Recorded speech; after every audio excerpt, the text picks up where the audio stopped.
Next.js. It is one of the high demanded production-ready React framework. It is widely used by web developers to build high-performance and scalable web apps. It gives us server-side rendering, file-based routing, automatic code splitting, static site export, and many more. So it's high time to learn and brush up your Next.js skills. Hi there, welcome to our project video. We are going to build and deploy a functional and fully responsive movie listing website with Next.js. So you might be wondering, what are the prerequisites? A basic knowledge of Next.js would be the good enough to start this playlist. So it's time to see the demo, the project that we are building. This is the header.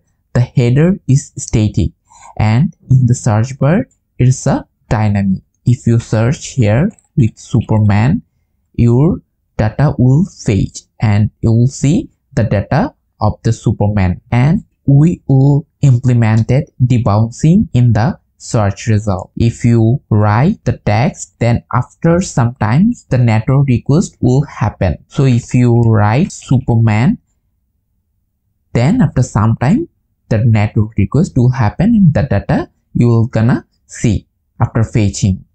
So if you hover over the card will zoom in and it looks really beautiful, right? And if you click on the card, you will go to the details page of the movie, and you can back to by clicking the header. So this is a complete responsive. If you check the responsive, see, this is a completely responsive app.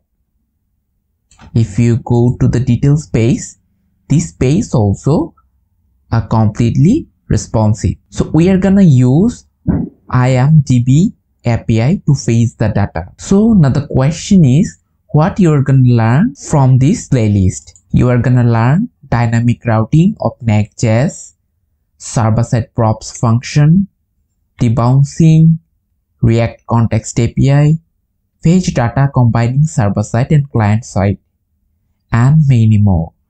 So this is the intro video of this playlist. In next video, I will show how to set up the template. So please give a thumbs up and please do subscribe to my channel, and I will see you in the next one. Thanks.